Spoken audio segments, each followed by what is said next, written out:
The Arab Sugar Daddy and the Beautiful Indian Girl, a novel by Dr. Ahmed. This is a one-sided love story between a rich old Saudi man and a beautiful poor Indian girl. It has been written in English and translated into Arabic by Dr. Ahmed. It is an epic romantic tale that is narrated in 6 books. Book 1. The Arab Sugar Daddy falls in love with a beautiful Indian girl. Copyrights. All rights are reserved. No part of this book may be reproduced, stored in a retrieval system, or transmitted in any form or by any means without the prior written permission of the author, except by the reviewer, who may quote brief passages from the review for printing in a general magazine, a school journal, or a university article. All characters in this novel are fictitious, and any resemblance to real people, living or dead, is purely coincidental. Chapter 16. The Miserable Life of the Black Foreign Negro Student. The foreign interpreter of the travel agency, who is the so-called fucking black Negro slave, Babakir Hussein Osama, is another miserable employee of the son of the devil Mr. Muhammad Khan. His dire conditions are as bitter as those of Rayhana, Bolbola, and Jamal. He had a really tough time before he came to work for the travel agency. His cousin had sponsored his education in India a little over a year by sending Babakir money every month for him to study at the University of Bombay. The cousin used to work in the rich Gulf country of Kuwait. After the ruthless tyrant Saddam Hussein's troops invaded that small Arab country, the cousin, like many foreigners, ran for their lives and returned to Sudan. Here we must remember the case of the handsome Christian Bobby, a friend of the beautiful Indian Christie, who in turn fled for his life outside Kuwait and returned to India empty-handed and went to work again in a small hotel in Bombay. But as we know, his sweet teenage friend, Christie, was forced, due to her difficult circumstances, to marry the Arab Sugar Daddy, the lustful old geezer, Sheikh Ahmed. And then what happened when she became filthy rich? She divorced him, married her Indian lover Bobby, and when he came to her mansion, she kicked him out with her shoe on his dirty ass. Likewise, Babakir's cousin left behind everything he had earned during his years of employment in Kuwait. After he lost his job and returned to his homeland empty-handed, he was no longer able to send money to his cousin Babakir. He wrote a long letter to him and told him to forget about continuing his education in India and return to Sudan.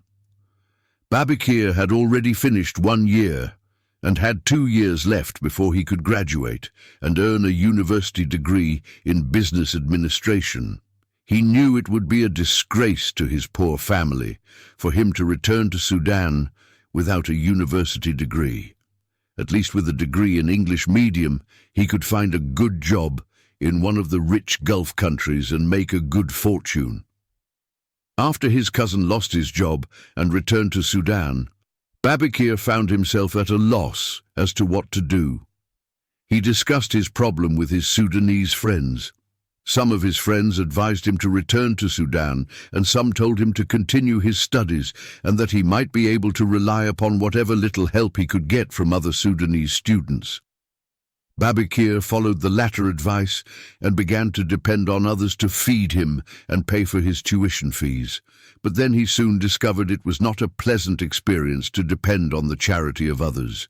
He had no place of his own, and he had no control over what he would eat or the ability to wash and wear suitable clothing.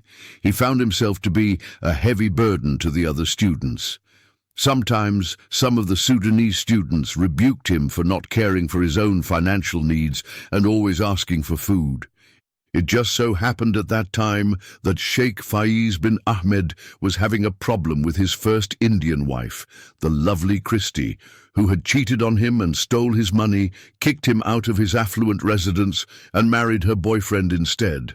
After he had been kicked out of his huge mansion in Bombay and warned by the cops if he came close to his ex-wife's palace, he would go behind bars forever, The old Saudi came to the international student hostel and asked the foreign students who were from some Arab countries to help him in his fight with his Christian wife. All the Arab students collectively advised him to forget about his Indian ex-wife and his stolen property and money and return to his country. The only one who stood by his side and helped him was Babakir. He told him the best way to fight the case was to hire an attorney to petition the court and ask for the judge to reverse the decision of his cheating wife. He even went with him to his court hearings and translated the proceedings for him. At this fork in the road, a kind of mutual friendship between the Sudanese student and Sheikh Ahmed commenced. Babakir predicted that the wronged old geezer might not get a positive result in court, but he convinced him to try anyway.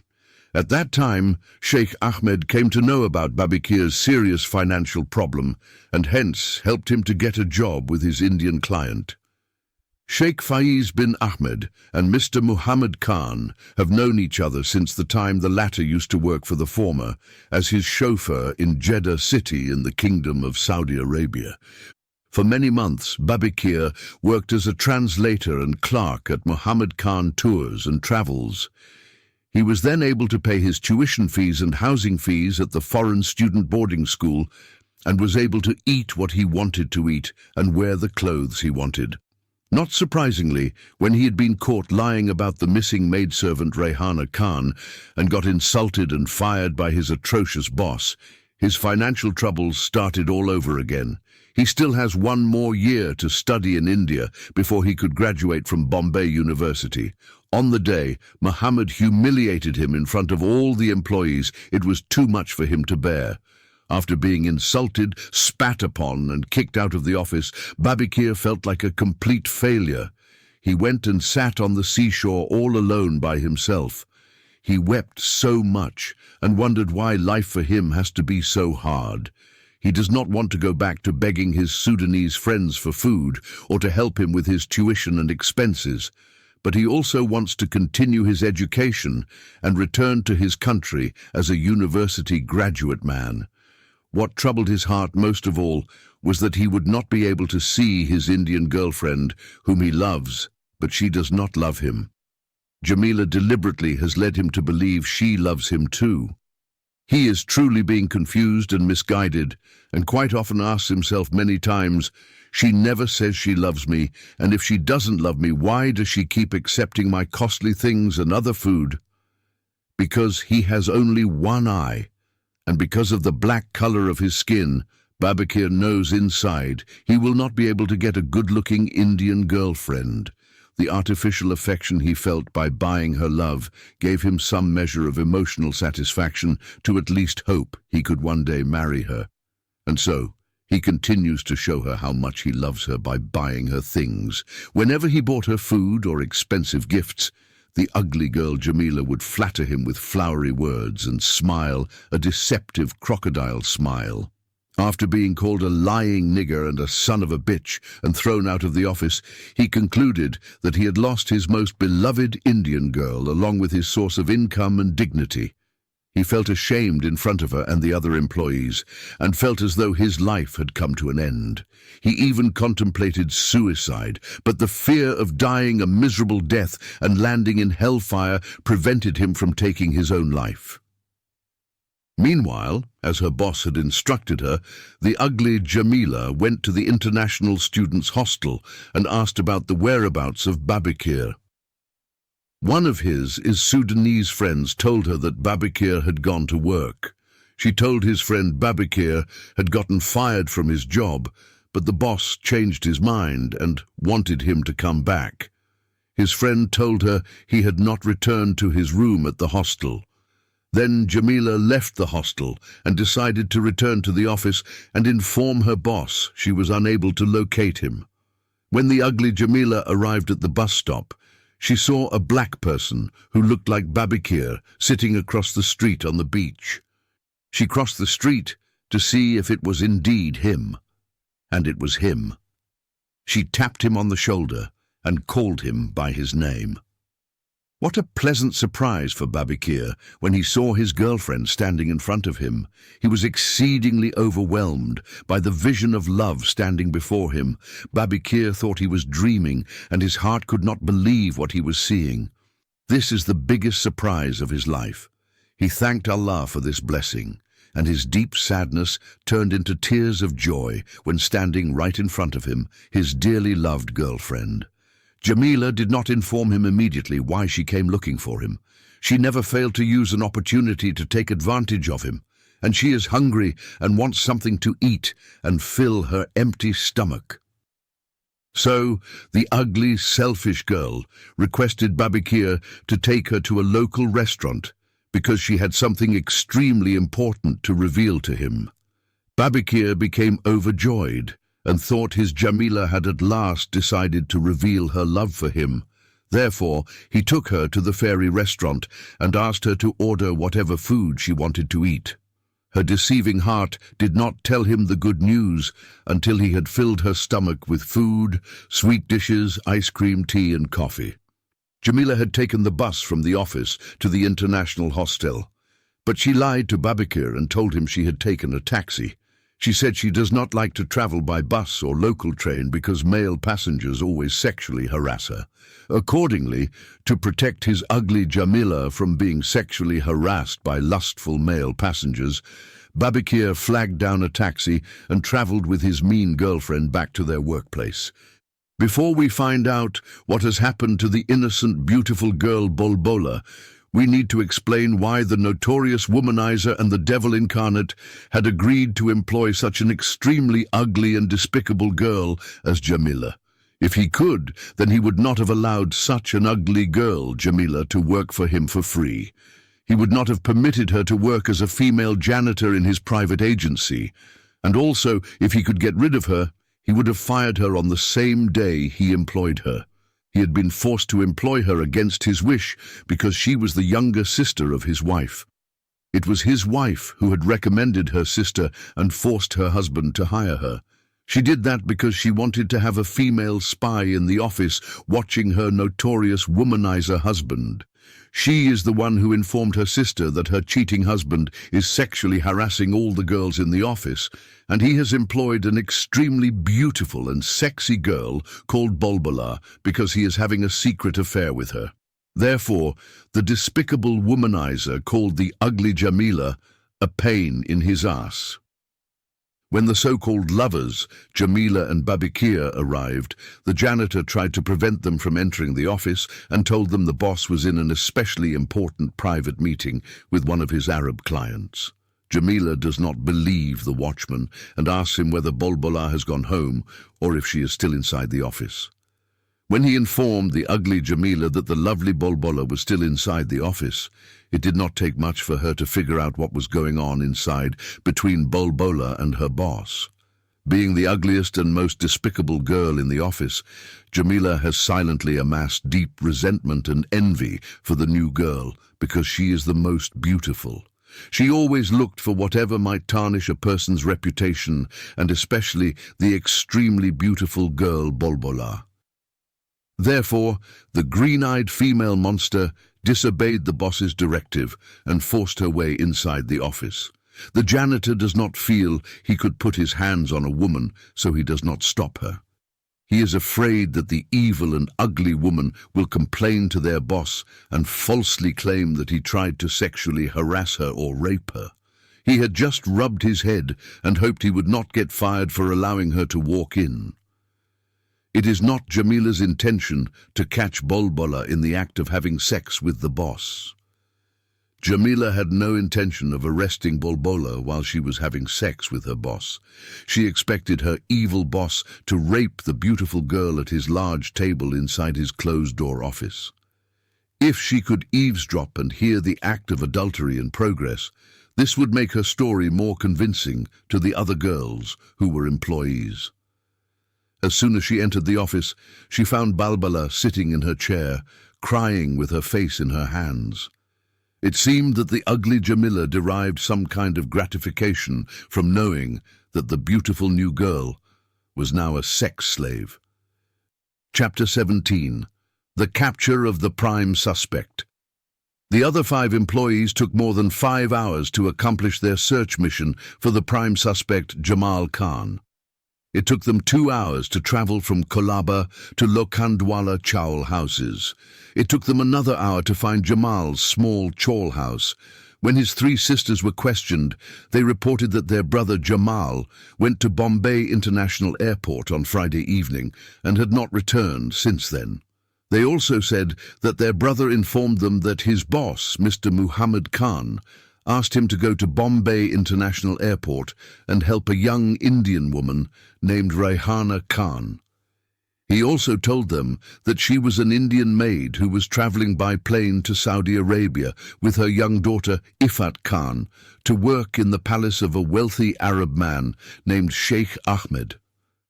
When Roxana told the sisters that their brother lied to them and did not come to work for 3 days, the girls began to cry over their brother's unknown fate. When Roxana told the sisters that their brother had lied to them and had not come to work for 3 days, they began to cry. She increases their sorrow when she says Jamal is in love with the maidservant and most probably eloped with her to another city and married her over there. Therefore, they may never see their bad brother again. The jealous girl has felt vindicated by this new information, confirming her story of events. She concluded the handsome Jamal had run off with the beautiful maidservant to another city and forsaken his family because he decided to marry her and settle with her in that city. Without asking anything further, the 5 employees left the family of Jamal Khan and traveled back to Kolaba, having successfully completed this most important search operation. Carrying the findings of their investigation, the burden of Jamal's life is a little less burdensome than before. Since he could not be found, his life is no longer in their hands. When they arrived, they are surprised to find the so-called fucking lying black Negro boy, Babikir, is sitting inside the office with the 2 girls, the ugly Jamila and the beautiful Bolbola. They have decided to ignore their curiosity concerning Babikir being back at work and concentrating on the serious case at hand. They have to relay the news of their mission, which is much more important than the so-called black Negro boy. Roxana picked up her phone and dialed the number of her boss. She is eager to convey the bad news to her boss as proof positive. Her story about Jamal Khan and Rehana Khan having a love affair and eloping together is indeed true. Surprisingly, her boss has not responded to his phone. She waited for some time and tried again, but without any result. Then she called his cell phone. When the boss does not respond to his cell phone either, the jealous girl Roxana begins knocking on the door to his office. She could not hold the information inside her, for it was boiling up like steam inside a tea kettle. She wants to get rid of this fire burning inside her before it explodes and drives her insane. The jealous girl is also interested in the handsome boy Jamal, but he always ignores her. He is the most handsome guy in the office. The envious girl Roxana felt crushed when the most handsome guy repeatedly avoided her efforts to have a love relationship with her. Although she is neither as pretty as Bolbola nor as ugly as Jamila, she is still a slim girl and has average beauty. An Indian wise woman said in a television interview in Bombay that an Indian girl is either beautiful or ugly, and there is no average beauty between them. The envious girl Roxana comes in the beautiful girls category. When the slum woman, the beautiful maidservant Rehana Khan, came and stole Jamal's heart, Roxana's anger knew no limits. She had waited for a time like this to avenge her rejection and a broken heart. Roxana knocked and knocked on the door of her boss many times to no avail. She thought maybe she should go in and see what the problem was. She consulted with the other 7 employees. Some warned her about the danger of venturing inside the tyrant's office without his permission. Despite this warning, her best girlfriend Tahira supported her decision to go in and promised to go with her. So, the boldest girl, Ruxana, went back to his office and started to turn the knob on his door. She gently pushed onto the door, and it began to sway open, creaking on its hinges. She cautiously walked inside her employer's office, and the girl, Tahira, was at a snail's pace right behind her. They could not believe their eyes. The evil boss is sleeping on top of his huge table in his office and half naked. He is lying there like he is dead without his shirt, trousers and shoes. He is only in his Playboy underwear. There is a strong odor of alcohol that makes it apparent the reason behind this strange and debauched behavior. He has never drunk before in the office. He has never slept before inside his agency, and he has never removed his clothing to such an extent, and this is by far a new level of unholiness. Ruxana and Tahira could not believe their eyes, and were dumbfounded by this despicable view of vulgarity. They went and summoned all the other 6 employees to come quickly, and showed them the state of raunchiness their unholy boss is lying in. The 8 employees then decided to conduct a group meeting and discuss what they should do about this dirty boss. Should they leave him sleeping in the office and go to their houses, or should they try to wake him up? The majority of the group supported the decision to try and wake him up. Ruxana shook him lightly at first to rouse him, but this did not work. The others joined in, shaking him more aggressively, but he continued in deep slumber. For a moment, they believed no one could sleep that soundly unless maybe he was dead and landed in hell.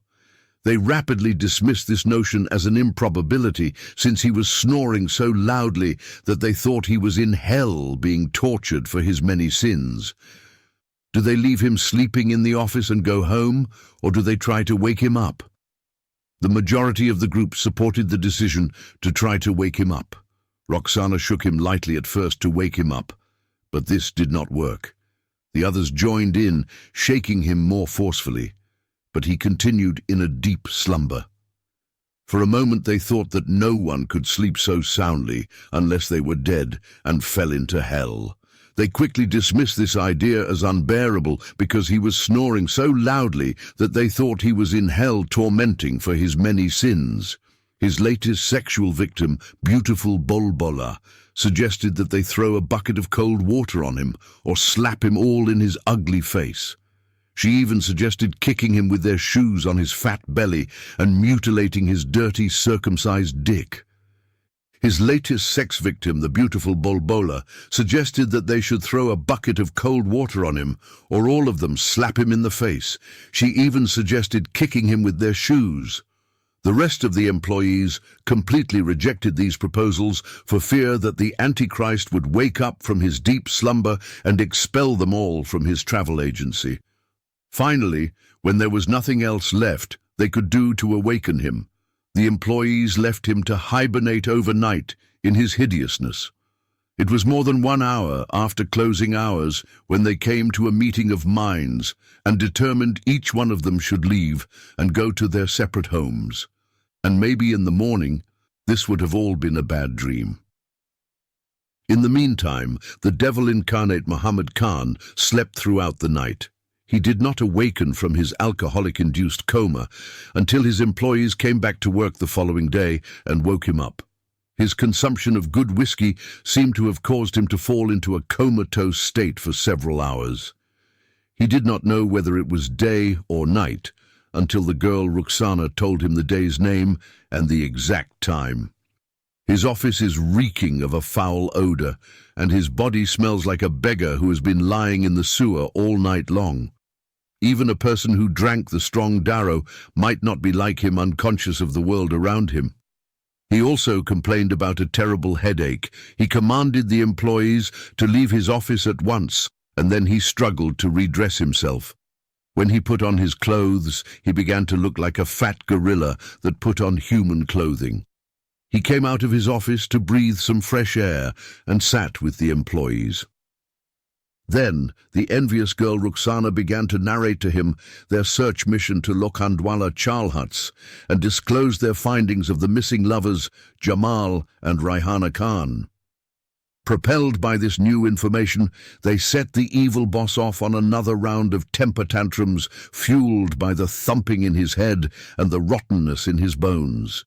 He retreated like a wounded beast and returned to his office. He then picked up the phone and made 3 important phone calls. The first call he made was to the editor of the main and most popular newspaper in Bombay. He asked the newspaper to publish a rape and robbery committed in his office by one of his employees, a reckless boy named Jamal Khan. He said that this employee stole 300,000 Indian rupees from his office, raped one of his employees, an innocent teenage girl named Bulbula Sheikh, and stole her jewelry. He claimed further that Jamal Khan had also stolen the visas, tickets, and passports of one of his female customers. His female customer was supposed to fly to Saudi Arabia on a maidservant visa, but her costly documents had been stolen by the rapist and robber Jamal Khan. This criminal boy has sold these travel documents to another travel agency. That agency sold the stolen ticket and visa to an Indian woman, and the fraudulent woman was arrested at Jeddah International Airport. She is awaiting trial in an Islamic court, and if she is convicted, which is likely to happen, her right hand will be cut off as a punishment for theft, according to Islamic law. Mr. Muhammad Khan promised to pay 10,000 rupees as a reward to the person who provided information leading to the whereabouts of the criminal Jamal Khan, to him personally or to the nearest police station. After requesting this service announcement be made public, the despicable canine called the police authority and reported the same alleged case of rape and robbery in which he implicated the same male employee. To make the complaint more convincing, as a good citizen of the community, he is willing to assure a bounty of 10,000 rupees to anyone who could provide information about locating this notorious criminal wherever he may be found. He then gave full detailed descriptions of the fugitive criminal. Lastly, the best friend of the devil Muhammad Khan called a notorious Muslim Gonda, or ringleader of a gang who usually does his dirty work, and promised to pay him 15,000 rupees if he would find Jamal Khan and bring him to his office while he is bound in fetters and chains. After making these 3 most essential calls, the nasty-smelling piranha came out of his office, and then he ordered his 8 employees to go clean up the filthiness in his office made from his previous day of gluttony. After that, he called the janitor and ordered him to bring with him a kettle of black coffee. When the boy has brought him the kettle of coffee, his head is still rumbling inside, and stars are circling in front of his eyes. He gulped down half the kettle like it was just what his family doctor ordered. He then sat in the chair next to Bulbula's table and raised his legs and placed them up with one leg on top of the other, then closed his eyes to relax. After about 10 minutes, he felt some relief from his alcohol effects and satisfaction that the wheels of revenge on Jamal Khan had been set in motion. Meanwhile, Mr. Muhammad Khan sat alone in the other office while his 8 employees worked as servants to clean his dirty office. His eyes were closed and his legs were resting on the table of his latest sexual victim, Bulbula Sheikh, when he suddenly felt someone grabbing his left leg and shaking it violently. His entire body was sent into the air, and he landed about 5 feet from the chair he was sitting on. His large, bald head hit the hard floor with enough force to split his skull in half. When his big head hit the hardwood floor, it made a loud thud, as if someone had pushed him off a 10-story building and landed below on the concrete asphalt road. The rest of his fat body fell to the ground like a dirty dump truck unloading 2 tons of garbage. "Scream and scratch, you bloody murderer!" He thought someone was trying to kill him. A terrible pain shot through the back of his spine like an electric shock. The agony and pain are unbearable. It took him a few minutes to get over the shock of his body being turned upside down like a roller coaster hit by huge waves that toppled over into a sea of dark waters. He became incredibly angry and decided that whoever did this to him would kill him, even if he was the accursed devil. He knows that none of his 8 employees could dare attack him inside his office, even if he were dead. Then his old rotten body was quickly forced to stand and scramble to his feet. He turns to attack his attacker. He has both fists ready to fight with anyone, even if the attacker is the devil Satan with his horns. However, his attacker is more than prepared for a counterattack. Muhammad Khan stopped his fist midway when he saw a large black pistol pointed at him. The assailant said, waving his police ID card with his left hand while holding his gun in his right hand, "I am Police Inspector Guru Aurobindo Shankaracharya." If the outraged Muhammad Khan had hit his target, he would have been shot dead inside his agency. But at the last second, he somehow managed to control his fists and surrendered to his attacker. "Mr. Muhammad Khan, you are under arrest," the police inspector shouted again.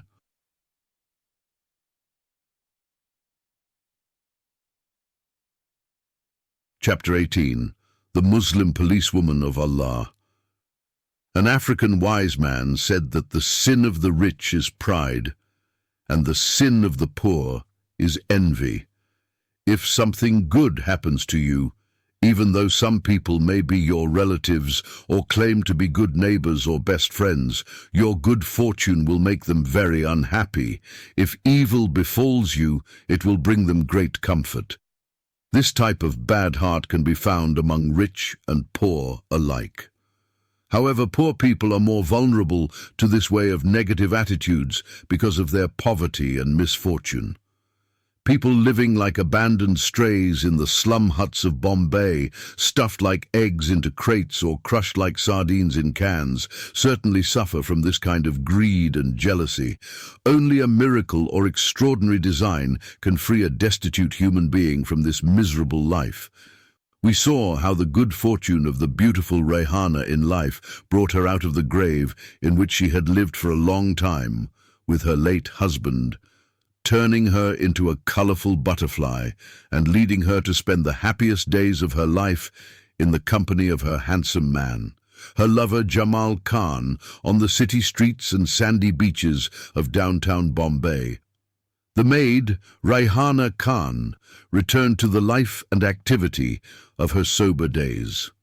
After she accidentally met a rich Arab sugar daddy, Sheikh Ahmed, and fell in love with the handsome employee Jamal Khan, she became completely immersed in an ocean of ecstasy, happiness, and the joys of femininity. She bloomed like a sunflower, and life smiled at her every minute of the day, even though she was still living in a hut and toiling as a maid or a female slave in drudgery. Everyone around her in the slums noticed a sudden change in the way she walked, the way she spoke, and the aura of being around her. Her inner joy made her smile and talk to everyone. She began to love life for the first time in her miserable life. Before that, she was desperate and unhappy, dealing with her husband's suicidal death and carrying the heavy burden of 10 mouths to feed on her own. A new life knocked on the door of her poor hut after her trip to Colaba. After meeting the rich old Saudi man, Al-Shagar Daddy, her life began to change dramatically every second and every minute. Her miserable slum neighbors were noticeably jealous of her. Some poor women tried to know the secrets of her happiness, but they did not go further in their curiosity. If only they could glimpse her world or spy on her every move. This would certainly give them something to talk about, but Rayhana wasn't revealing the secrets of her new and ever-evolving life to them. Also, a Muslim woman like Rayhana could not bear to see her wearing beautiful clothes every day and leaving her poor hut early in the morning and returning late at night. She suspected that her beautiful Muslim neighbor Rayhana was having an affair. In her scandalous mind, the Muslim widow is having a shameful love affair with men, and sleeping like a prostitute and not getting married is the greatest sin in the Islamic world. This Muslim neighbor will not allow an immoral Muslim woman like Rayhana to get away with her sin and not suffer the consequences. she felt it was her Islamic duty to seek God's help and find some supporting evidence to condemn her soul to hell and ensure that she would be eternally in hell.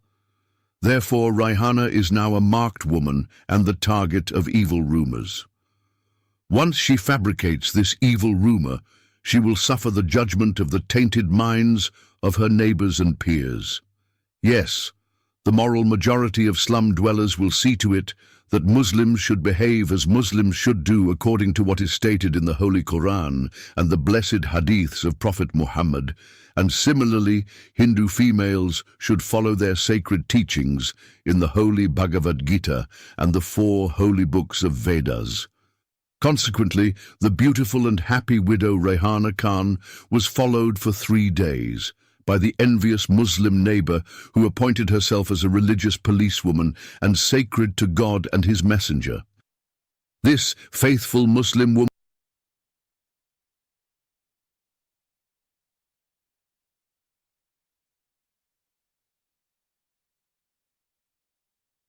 is now a marked woman and the target of evil rumors. Once she fabricates this evil rumor, she will suffer the judgment of the tainted minds of her neighbors and peers. Yes, the moral majority of slum dwellers will see to it that Muslims should behave as Muslims should do, according to what is stated in the Holy Quran and the blessed hadiths of Prophet Muhammad. And similarly, Hindu females should follow their sacred teachings in the Holy Bhagavad Gita and the 4 holy books of Vedas.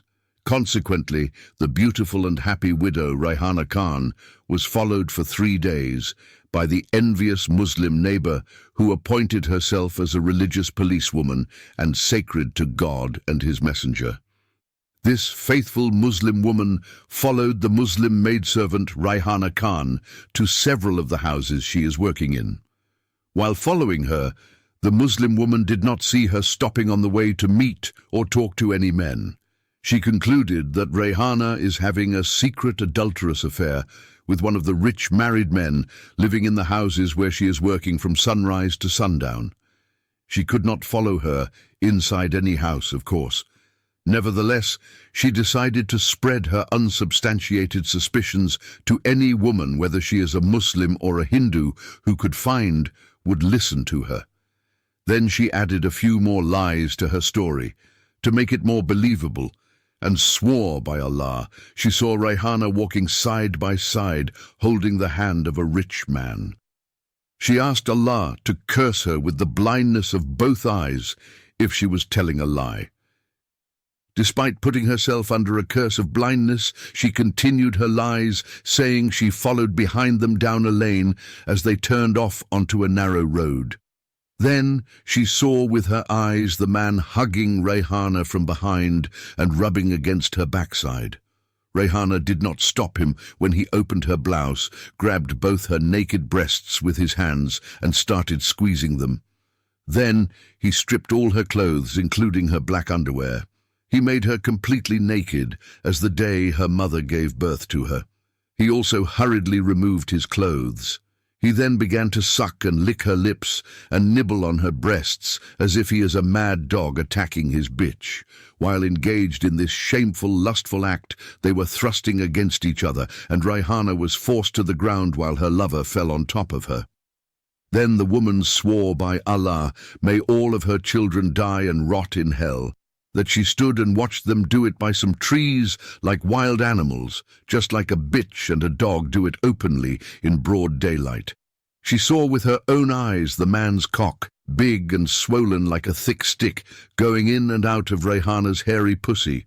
He did not get up from her naked body until he ejaculated his white semen inside her red pussy, like milk pouring into a small bowl.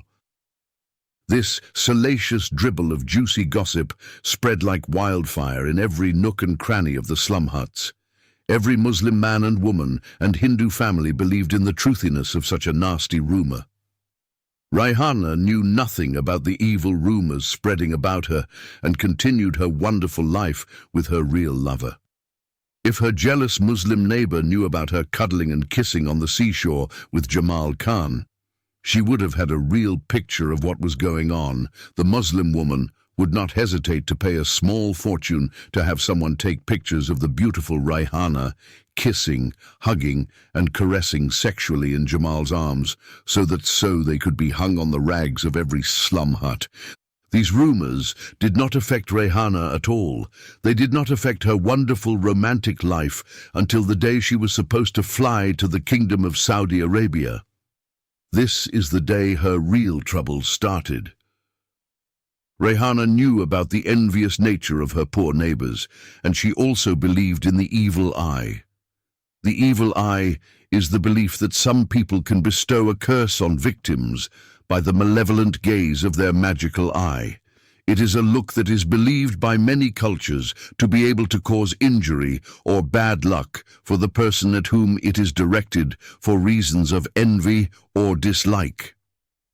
For this reason, Rayhana did not tell anyone that she was going to the rich Arab country of Saudi Arabia. She did not even tell her parents or in-laws in her hut. Just one day before her scheduled flight, she went to a Muslim man she knew who owned a cafe. She made arrangements with him to take care of her family. She told him that she was traveling to Saudi Arabia with her young daughter. She then said she would send money to her children and parents through him and promised to pay him some commission for his services. The Muslim man accepted this responsibility and agreed to take care of her family. But he was surprised by the puzzling question: how can a poor widow afford visas, tickets, and passports? This man became interested in Rayhana after her husband died. He even sent someone to her with his engagement. But the beautiful widow Rayhana rejected his marriage proposal because he is a married man, and his wife is her neighbor and supposedly her friend. This Muslim woman was the one who spread evil rumors about Rayhana and told everyone that she was in a relationship with a rich man and was having sex with him in the open like a prostitute being chased by a pack of slum dogs. This Muslim woman's husband is a fairly knowledgeable man compared to the other men in the poor shanties. Although he accepted Rayhana's offer to take care of her family in her absence, he wanted to know how she obtained such a huge sum of money to buy visas, tickets, and passports. He told her straight to her face that he didn't think a poor woman like her in a slum could make that much money to afford such an expensive flight while working as a maid in India. Rayhana simply told him the truth, but he did not believe her. At first, he thought she was selling her body as a prostitute. Albeit he knows a prostitute would need to sleep with hundreds of men every day for at least 30 years to make that much money to cover the costs of traveling outside the country. He has some idea of how much a prostitute charges a customer. He has an idea of how much a prostitute charges a client, for occasionally a working girl would come to his tea shop to offer her services in exchange for the price of her pussy. Whenever a prostitute showed up, he hired her to sleep with him inside the tea shop. Therefore, he seriously doubted the possibility Rayhana was able to pay for visas, tickets, and passports with money she charged for selling her body like a hooker to the guys she is working with. These questions puzzled the Muslim tea shop owner so much that finally he shared this fascinating riddle with his wife. His wife had already spread rumors about Rayhana that were not true, and this goodie bag of perplexity added to her resentment and twisted thoughts. When her husband told her about the unbelievable chance of the poor Muslim widow traveling to the rich Arab city of Saudi Arabia with her little daughter, the woman's hatred and envy reached an all-time high. She wished she could burn down Rayhana's slum hut with her and her daughter in it to prevent them from leaving to go someplace better, like a rich Arab country. The woman used to boast that her husband was alive and had a big tea shop. She looks down upon Rayhana because she supposedly killed her late Muslim husband and is a maidservant working like a female slave in rich people's houses. In India, if a woman's husband died while she was still living, people around her, especially her in-laws and neighbors, would say, "She killed her husband." Hindus go further in their accusations and burn the widowed woman alive, along with the corpse of her dead husband. Whether her husband got killed or killed himself or died a natural death, she would be accused as she had killed her husband, and she would be treated as a curse and bad omen. The evil practice of the sati rite is considered a religious obligation.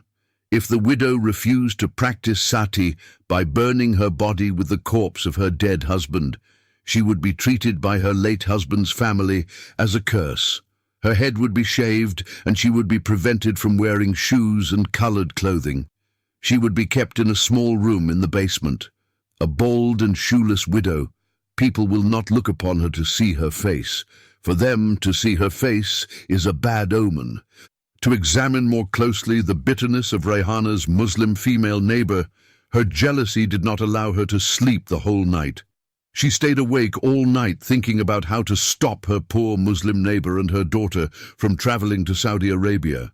Her treacherous plotting reached the point where she felt as if she was going to burst open. What upset her most was the fact that Rayhana Khan would not only travel to any rich Arab country, but she would travel to the holy Islamic lands where the house of God, the holy Kaaba, and the tomb of the holy Prophet Muhammad, may God bless him and grant him peace, are located. Millions of Muslims in India long to visit the holy cities of Mecca and Medina and perform the Hajj rituals. But for many, their financial circumstances have not allowed them to achieve this lifelong dream, which they have always wished for from birth to death. Only the extraordinarily rich Muslims in India could travel to the holy cities and visit the house of Allah and the shrine of the Prophet Muhammad's tomb. The envious Muslim woman, just like her husband, wanted to know how her poor neighbor, who is a mere maidservant, had obtained such a large amount of cash.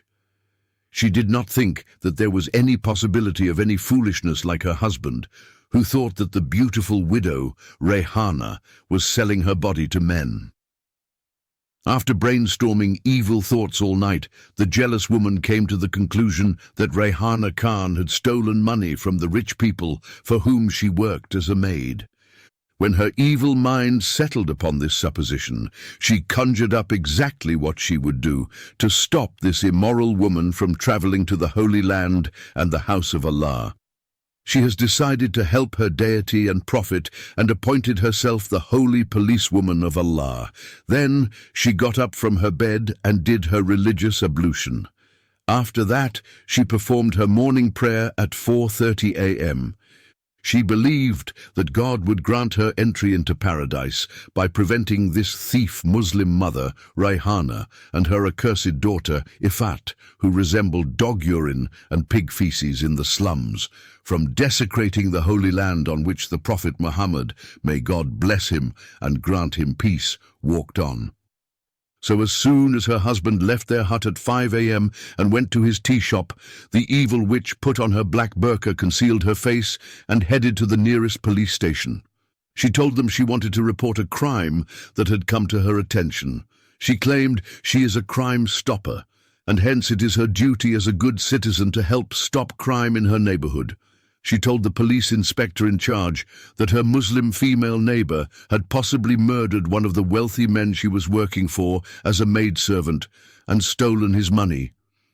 At first, the police inspector did not take her complaint seriously because she is from the slum huts, and he knew slum women to be backbiters and notorious gossipers, overheard and transmitted gossip in a disgraceful and harmful manner. However, when she told him that the Muslim widow neighbor was flying that day to Saudi Arabia along with her 7-year-old daughter, he took the matter seriously and decided to investigate it. He concluded that if a slum hut woman had to work 24 hours a day, 7 days a week, she would not be able to afford to buy an airplane ticket to fly her from Bombay City to Pune City. Therefore, the police inspector went to the slum hut of Rayhana's family and raided it. At that time, Rayhana happened to be not at her hut. That day, she had gone to the travel agency to collect the 2 passports, visas, tickets, a couple of hundred Indian rupees for their taxi to the airport, and some US dollars. The police inspector returned to the station but left 2 policewomen in front of her slum hut. He instructed them that as soon as the female suspect returned to her hut, they should apprehend her and bring her to him in ropes. In India, the police's hand and the suspect's hand would be tied together with a thick, long rope. So, unless the suspect would cut his hand with a knife or kill the police officer who had been securely tied up with him, he would not escape. I would prefer to fall into the hands of the ISIS jihadi fighters or Al-Qaeda terrorists than to fall into the hands of the police in India. When a suspect reached the detention area, the police would apply what they call the third-degree interrogation method. Waterboarding or any other kind of harsh interrogation method utilized in the Guantanamo Bay Detention Center is nothing compared to the third-degree torture technique of the Indian police. If the suspect happened to be a young lady, the least that would happen to her is she would be gang-raped by at least 5 police officers. Those who interrogate the suspects are called police extortionists because they extract information by force. If you have not committed a crime and are accused falsely, you would be forced to admit you committed the crime. A friend of mine was held as a suspect in a drug case and was beaten, tortured, and forced to confess his involvement even though he was not guilty of a single thing. He was a foreign student studying at Bombay University. He was arrested because he was in the wrong place at the wrong time. After 3 years of rotting inside Bombay's jails and Pune's central prison, he was acquitted after finally being declared not guilty. He wasn't being compensated at all, nor did he receive an apology from the police, judge, or prosecutor. The entire court system is a sham. It is a wonder he was released at all. He lost 3 years of his life in a dangerous, endless pit called a prison within those filthy cells. He was unable to finish his studies at the university because his body was worn out and damaged from severe beatings day and night by the notorious Indian criminals known as Ganda, who hated and despised foreigners. The extortionists of the Indian police are no less cruel than Bashar al-Assad's Shabiha, or thugs in Syria, Abdel Fattah al-Sisi's Baltajia, or crooks in Egypt, and the Janjaweed Rapid Support Forces in Sudan. For 3 weeks, the beautiful maid Rayhana ascended to the highest heaven and visited paradise with her handsome lover Jamal. Her life has turned a new page.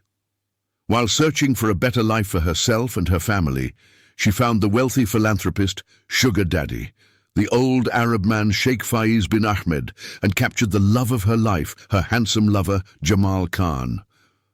Whether due to the evil eye or the envy of a jealous woman, her happiness was snatched from her the very same day she was supposed to fly with her daughter to her promised land in the Kingdom of Saudi Arabia. When she returned to her slum hut, she saw a huge gathering of slum hut dwellers.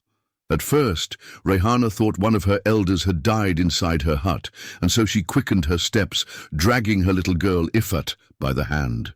When her daughter complained, she carried her in her arms and rushed to her hut. Upon arriving, the 2 policewomen standing outside arrested her and bound her hands with rope. They did not allow her to enter her slum hut. She tried to find out why they were tying her up, but the female cops just ignored her questions and continued to bind her with rope and hold her in custody. Her daughter began to cry out when she saw her mother being tied up. Her 5 other children came out of their hut and tried to surround their mother, but the 2 police officers kicked, hit, and pushed them away. Her parents and in-laws were helpless and unable to save her due to their old age. As the 2 policewomen dragged her away like a notorious criminal, the maid, Rayhana Khan, began to hear the other slum women who pretended to be her good friends and neighbors laughing and calling her in Hindi, thief and whore. In her evil state of mind, the self-appointed as God's Muslim policewoman witch who reported her to the police shouted, "You are a murderer, a thief, a whore, and a disgrace to all of us Muslims." Some bad boys who had nothing else to do shouted at her in Hindi, "Teri maa ki chute, teri bahan ki chute, chutiya sala." If you come back, we will fuck your wide pussy, your big ass, your mother's vagina, and your sister's pussy, you dirty swindler.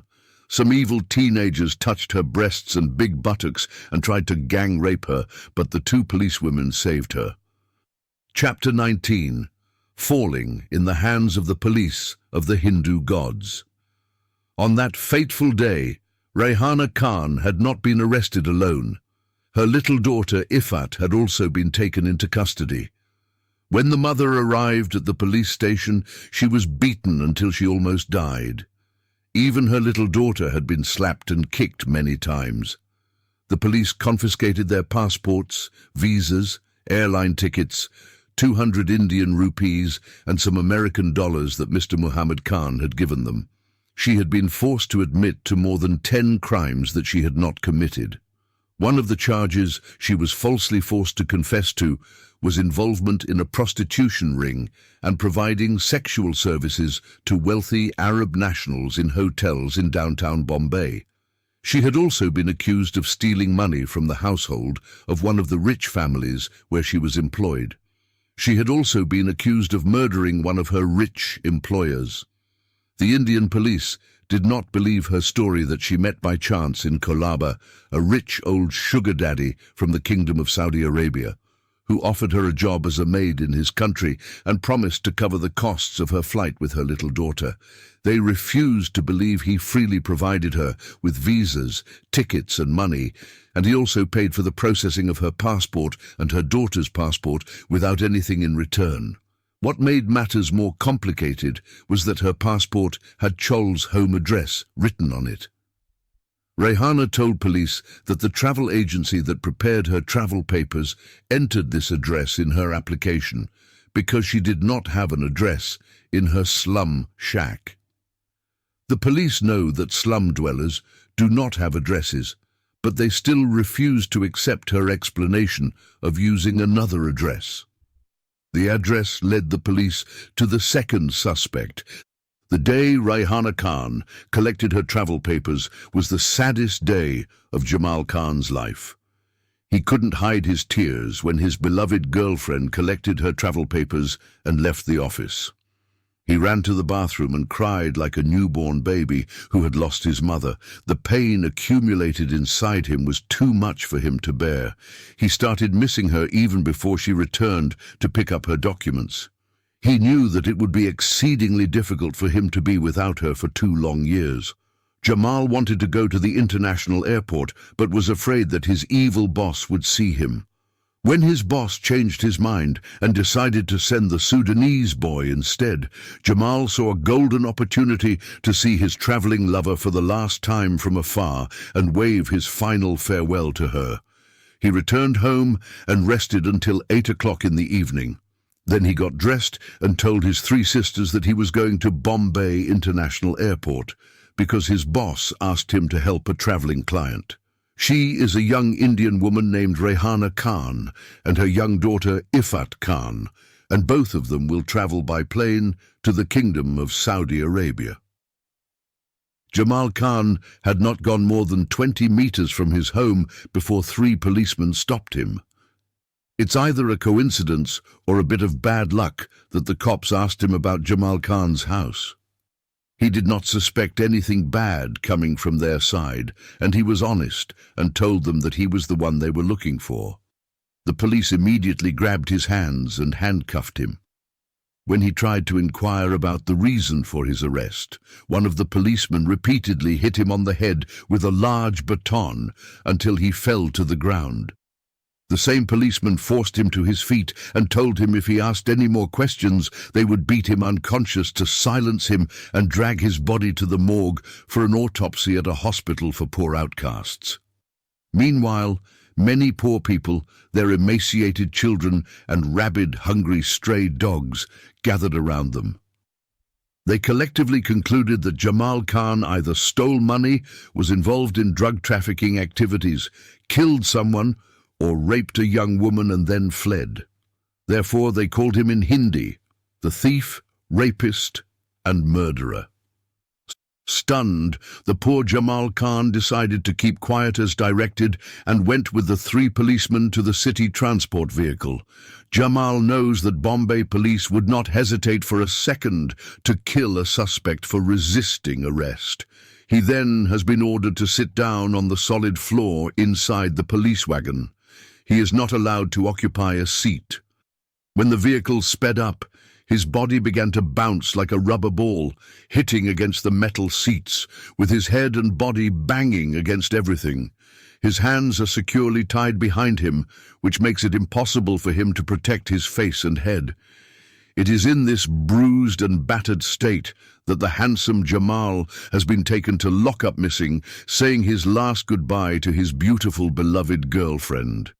Tears fell like waterfall down his face when he visualized his gorgeous beloved Rehana Khan walking down the departure hall at the international airport with her cute little daughter, knowing he would not see them until after 730 days, if ever again. In that way, the detainee Jamal Khan did not know the reason for his arrest until he reached the police lockup.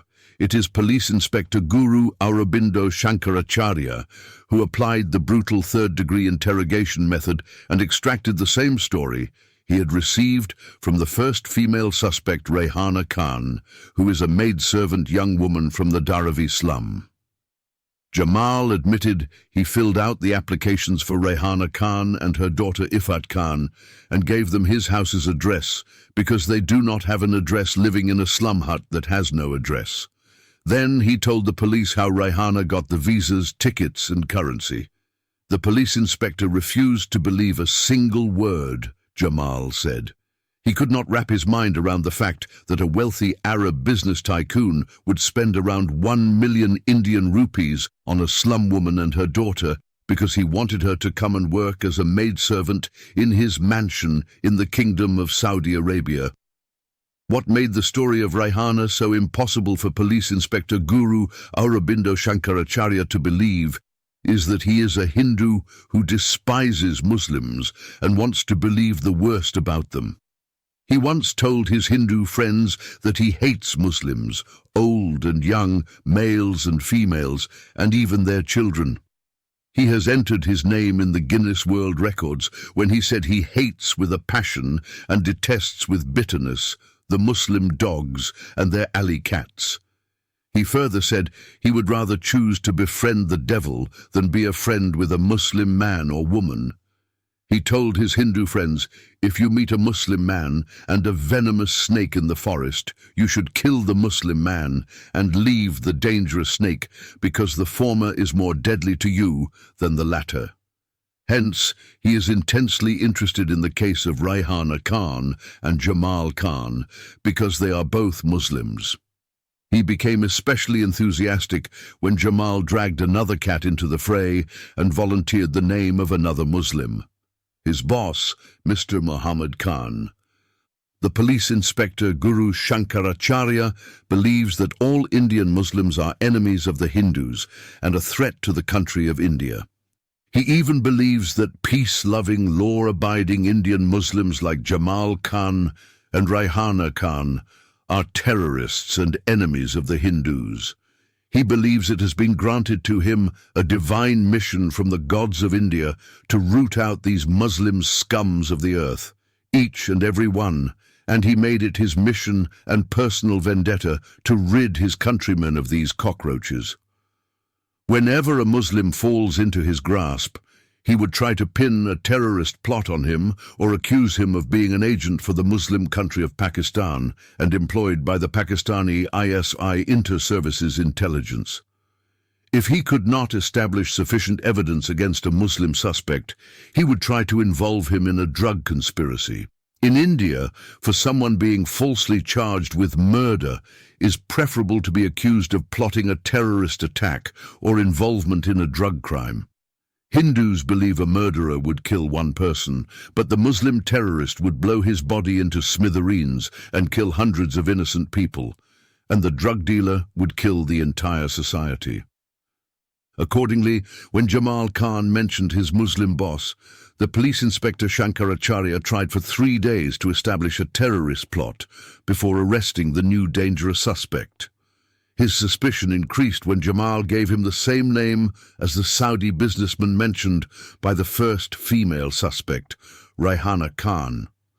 The police inspector drafted a detailed report and sent it to the Home Ministry in New Delhi. In his report, he accused a wealthy Saudi sheikh of conspiring with some Muslim Indians to carry out a terrorist attack in Bombay. The Saudi man supplied visas and tickets to a female Muslim suicide bomber to blow up an Air India plane on its way to Saudi Arabia. The Arab man probably is a member of Al-Qaeda of the Arabian Peninsula branch, which operates in the civil war-torn country Yemen. After that, the righteous son of the gods of India, the police inspector Guru Aurobindo Shankaracharya, stole the visas, tickets, passports and money of the so-called female suicide bomber the same day that she was arrested.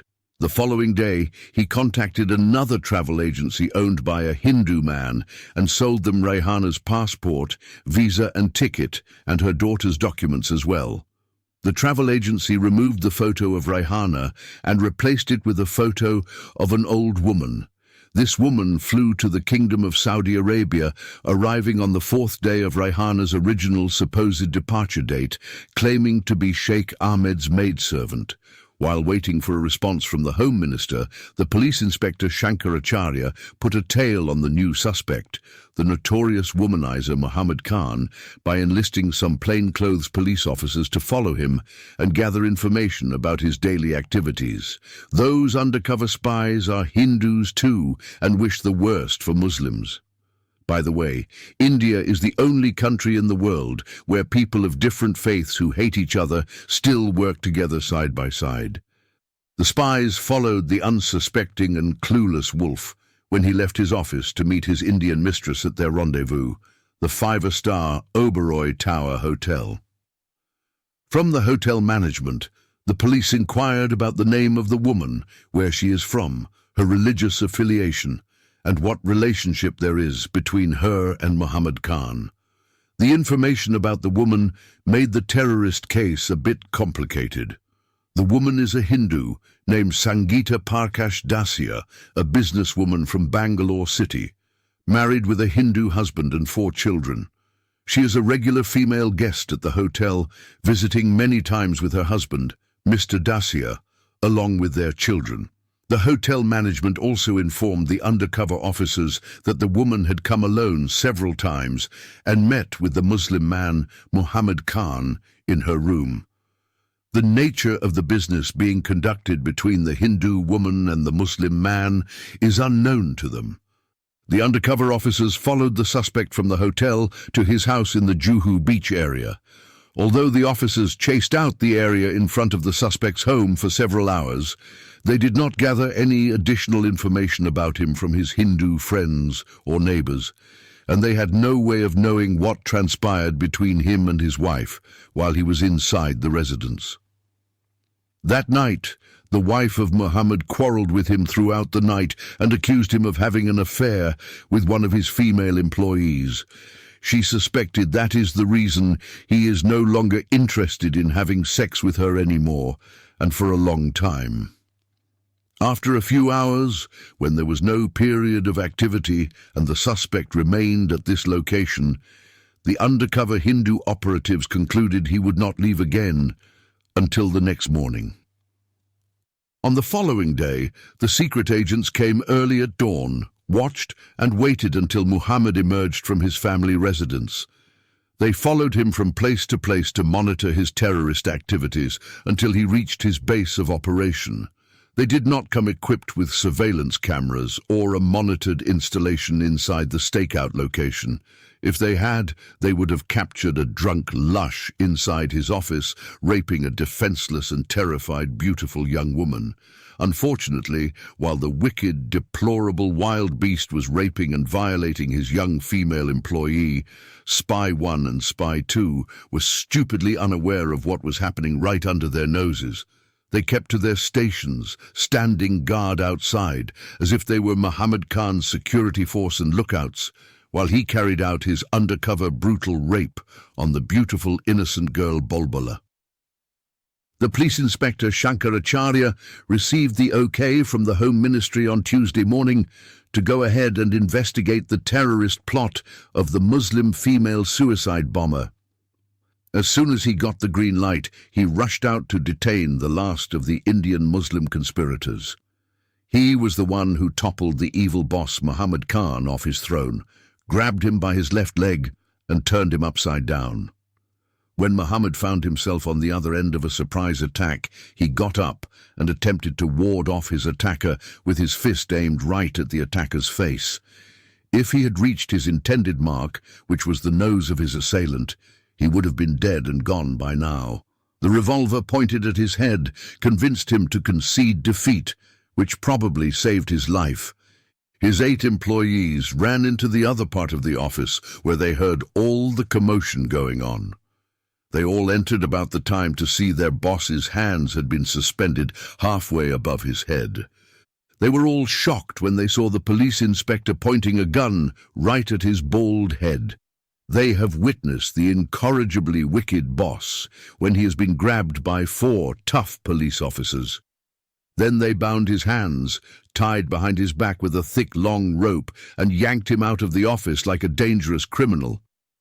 It is unbelievable for them to witness for the very first time the pride and arrogance of their wicked boss, Muhammad Khan, have disappeared into thin air, and he has become as small as a mouse in the mouth of a manned lion. The beautiful Bulbula wishes deep down in her soul that the insolent violator and evil transgressor would be taken directly to the gallows and hung by his genitals. She prayed to her exalted Allah that her rapist would be cast into the bottomless pit and leave his evil soul and defiled body in hell to burn for all eternity. Although the police inspector, the Hindu man, Shankaracharya, has not immediately fulfilled this explicit wish of the beautiful Bulbula, if she had seen what had been done to him that day inside the lockup, she would have seen what has been inflicted upon him is worse than hanging him to death in the gallows. The last Muslim detainee, Muhammad Satan Khan, has been stripped of all his clothes and left with only his skimpy Playboy underwear that barely covers his genitals. Then they tied his legs with a long rope and hung him upside down. His big stomach is about to burst open and spill its contents on the ground below him.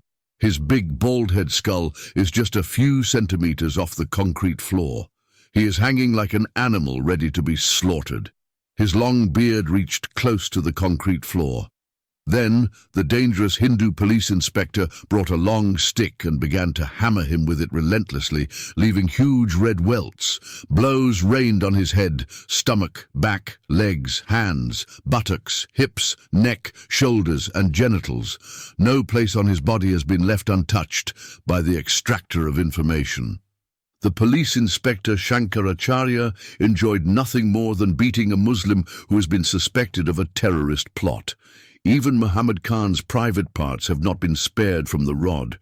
If he has to survive such a thorough beating, rest assured he would never have sex with his wife or rape any other defenseless female employee again. The thug screamed so much from the excruciating pain until he lost his voice all over again, which had been already overworked from screaming at his employees the previous day. When Inspector Shankaracharya felt tired of beating the Muslim terrorist suspect, he threw hot water on his naked body. The brutally raped beautiful girl, Bulbula Sheikh, wanted to throw a cold bucket of water on his unconscious body, and the Hindu police inspector fulfilled her desire, but he used hot water instead and splashed it on his conscious naked body. He has been nearly out of his mind and flung around like a dirty old rag doll. He is burning and bleeding profusely. The retribution from God is so great that all Muhammad Khan is thinking of is that his little tryst with his lovely female employee, Bulbula Sheikh, is maybe not so good an idea, since it is evident she has reported him to the police for rape, or either the outraged Sheikh Faiz bin Ahmed had telephoned the police inspector and bribed the Bombay Police Authority to arrest him concerning his missing beautiful maidservant Raihana Khan. He never suspected he had been accused of terrorism. He has not been able to comprehend why he has been arrested from his office or for what reason he is being tortured to death. He got the shock of his life when then the Hindu police inspector began to interrogate him about his involvement in an alleged terrorist plot.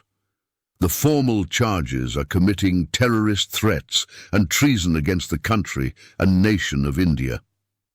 Now hearing for the first time the actual charges that have been brought against him, the devil incarnate Muhammad Khan has understood his days on earth have become numbered,